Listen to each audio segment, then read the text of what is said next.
우리가 사는 이 세상에서 말하지 않고 행동하지 않고 살아가기란 불가능합니다. 따라서 말과 행동은 우리 인생의 핵심이다. 평생 배우고 익혀야 할 최대의 과제입니다. 이 동서고금을 막론하고 대업을 이룬 사람들은 모두 언행의 중요성을 역설합니다. 말과 행동은 따로 떼어놓고 생각할 수 있는 것이 아니어서 언변이 뛰어난 사람은 행동 역시 지혜롭고 행동이 지혜로운 사람은 언변 또한 뛰어납니다. 반면에 말하는 기술이 부족한 사람은 말의 요점을 쉽게 놓치고 심하게는 의사소통에 실패해서 일을 망치기도 합니다. 반면 말솜씨가 뛰어난 사람은 정확한 언어구사 능력으로 정보와 감정을 명확하게 전달할 뿐만 아니라 완곡하고 듣기 좋은 표현으로 일을 순조롭고 원만하게 처리한다는 것입니다. 옛날 어느 황제가 이상한 꿈을 꿨다고 합니다. 누군가 자신의 치아를 몽땅 뽑아버리는 꿈이었다고 합니다. 잠에서 깬 뒤 황제는 곁에 있던 승상에게 이 꿈을 해명해보라고 했습니다.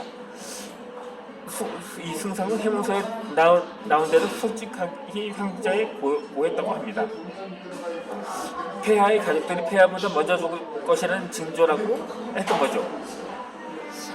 흔히 말해서 이 옥수수 치아가 빠지는 꿈이 자신이 죽는 게 아니라 그 가족들이나 그 가까운 사람이 죽는다는 꿈이라고 하더라고요.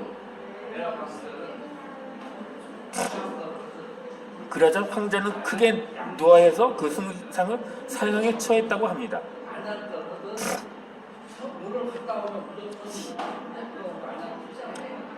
이후에 황제는 지혜롭고 명성이 자자한 아범제라는 자를 불러 해몽을 다시 시켰습니다. 그러자 아범제는 승상이 말을 잘못해서 사형을 당했다는 사실을 이미 알고 있었던 자를 황제에게 아범제의 해몽과는 정반대의 말을 했습니다. 그러니까는 그 꿈은 폐하께서 폐하의 모든 가족들 중 가장 장수하실 징조라고 아뢰었던 것입니다. 그러자 황제는 크게 기뻐하며 그 자리에서 아범제에게 비단을 하소했다고 합니다. 그러면 제가 아범제와는 다른 해몽을 했다고 했네요. 잠시 착각을 했습니다. 승상이 처음 해몽을 하자 그 승상이 처형되자 대신 그러니까 승상이 본명은 아니거든요. 아범제는 그러다 성이 있나? 이 승상이라는 표현은 그러니까 중국 역사인 것 같습니다.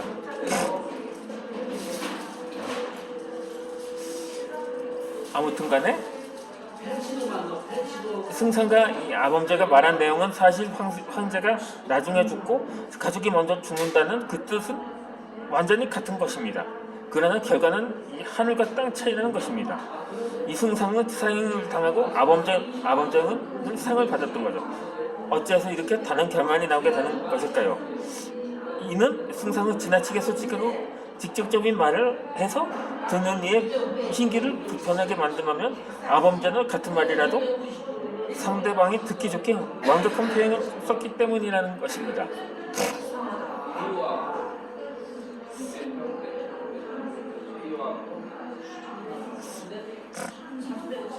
이번에도 중국에서 있었던 일인데 신해혁명 승리 후에 손문문 당시 임시 총통의 자리에 올랐습니다. 한 번은 그가 가벼운 평상복 차림을 한 채 참정원에서 열리는 중요한 회의에 참석하려고 길을 나섰습니다. 그런데 문을 지키고 있던 경비병이 그를 제지하면서 엄포를 놓습니다. 오늘은 중요한 회의가 있어서 대총통과 의원들만 들어갈 수 있는데 간도 크지 여기가 어디라고 들어가는 거요. 쏙 돌아가요. 대총통께서 보시면 화내실 거요. 그럼 당신은 큰 코 다칠 거라고 나오면서 경고를 하자 이 손문은 웃은 채 웃으면서 반문을 하게 됩니다. 대통령이 화낼 거라는 걸 당신이 어찌 아냐고 하자 그는 자신의 신분증을 꺼내 보여주었습니다. 경비원은 신분증을 보고서야 자기 앞에 있는 사람들이 대통령을 알아차렸습니다. 그때서야 화들짝 놀란 경비병은 땅에 무릎을 꿇으며 거듭 용서를 구했습니다. 이에 순호는 급히 경비병을 일으키며 유머를 섞어가며 말을 했습니다. 화내지 않을 테니 겁내지 말라고 말입니다. 이 상황에서 손문의 말이 다른 말보다 효과적인 것은 그가 유머스럽게 한 말로 난감한 분위기와 경비병의 얼어붙은 마음을 풀어놓았을 뿐만 아니라 자신이 도량이 넓은 임을 보여주었던 것입니다. 이 업무상의 대화에서는 연애를 할 때, 타인을 설득할 때, 한담을 나눌 때, 고용주의 시장에서 인력을 구하거나 남에게 도움을 청할 때, 다른 이들과 규제할 때 등등 어떠한 상황에서든지 지혜로운 말과 적절한 행동이 요구됩니다. 그러므로 한 사람의 성공은 그가 말 한마디라든가 행동 하나에 달렸다고 해도 과언이 아닌 거죠. 중요한 점은 뛰어난 말솜씨와 탁월한 행동 능력이 타고나는 것이 아니라 후천적인 노력으로 습득된다는 사실입니다. 말을 하는 데는 언어의 진행이 필요하고 행동에는 올바른 전략이 필요합니다. 이 두 가지를 파악하기만 하면 어떤 대화나 행동에서도 상대의 허점을 정확히 짚어낼 수 있고 애를 먹지 않고도 여유롭게 일을 처리할 수가 있을 것입니다.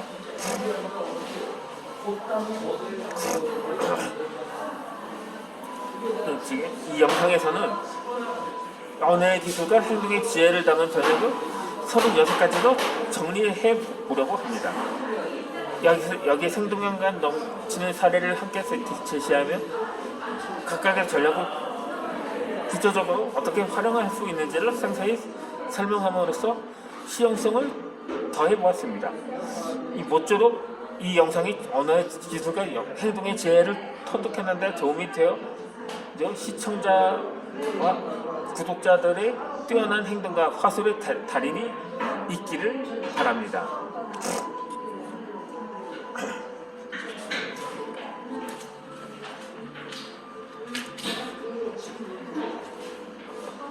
제가 화술이라고 말했는데 당사자인 저도 그렇게 말을 잘 못하는데 이게 무슨 완전히 가식이냐 위선이냐 뭐 이렇게 물을 수도 있을 것입니다. 하지만 그럴수록 저보다도 말을 잘 못하는 사람들도 있을 테고 그러니까는 그 소수자를 위해서라도 어느 정도 가능성을 보여주려는 것입니다. 그런데 요즘은 한창 코로나가 지속되면서 말하기조차도 행동하기조차도 꺼려지는 것이 현실입니다. 그렇지만 최근에는 최근에도 이에 따른 반발도 적지 않을 뿐더러 이렇게 해서 다양히 애를 먹고 있는 거죠. 이제 끝나기를 바랬지만 오히려 더 변이가 거듭되고 그러다 보니까 올해도 장담은 못합니다. 하지만 제가 올해 첫 번째 오늘의 첫 번째 영상에서 언급한 바대로 약간의 긍정적인 제가 처음 첫 번째 시나리오를 언급했던 것처럼 그냥 단순 감기 정도로 그쳤으면 하는 바람입니다. 굳이 자연 소멸이 되지 않더라도 말입니다.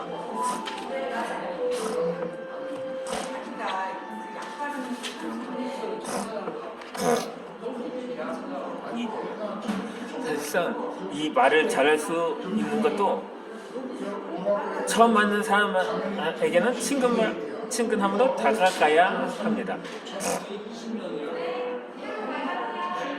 대인관계에서 처음 보는 사람과 교감을 나누고 친밀한 감정을 형성하면서 거리감을 좁히는 것은 성공적인 인맥 형성의 기본입니다. 어떤 사람은 어떤 방법을 동원해서 친해질 것 같아 보이지만 당신이 조금만 머리를 쓰고 마음을 연다면 해답이 보일 것입니다. 36가지 전략 가운데 첫 번째 전략은 낯선 타인에게 먼저 친근하게 다가가서 두 사람 사이에 심리적인 거리를 좁히는 것으로 이는 대인관계에서 가장 흔히 사용되는 전략의 하나입니다.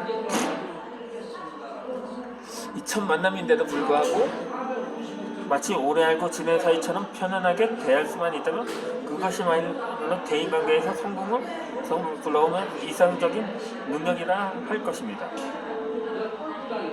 초면인 상대를 친숙하게 대할 수 있는 사람이라면 분명 다양한 친구들과 폭넓은 인맥을 가지고 있을 것입니다. 보면 처음 보는 사람에게 다가서기를 꺼리고 낯선 이와의 대화에 익숙치 않은 사람들은 원만한 대인관계 상속이 어렵고 일에서도 성공하기가 힘들다는 거죠.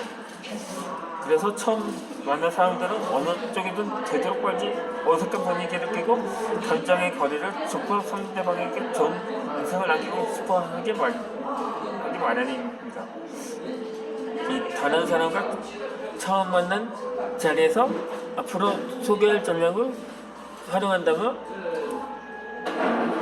물고기가 물을 만났듯이 수월하게 일이 풀릴 것입니다.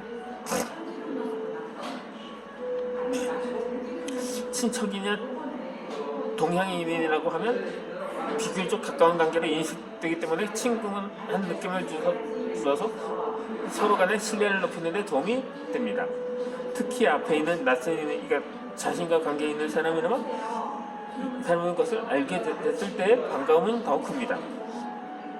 그러면은 만약 상대방과 연결이 되는 것이 하나라도 있다면 인사말을 주고받은 뒤 직접 말을 해도 무방하다는 할 것입니다. 그러므로 쉽게 두 사람 간의 거리를 좁힐 수 있고 첫 만남에서도 친숙함을 느낌을 가질 수가 있습니다. 일반적으로 잘 알지 못하는 사람이나 하더라도 미리 사전 조사를 해보면 가깝든 말든 둘 사이를 이어줄 만한 관계를 찾아낼 수가 있을 것입니다. 상대방과 만난 자리에서 바로 그 관계끈을 활용한다면 쉽게 상대와 가까워질 수가 있습니다. 그러니까 생판 모르는 사람이라도 같은 고향을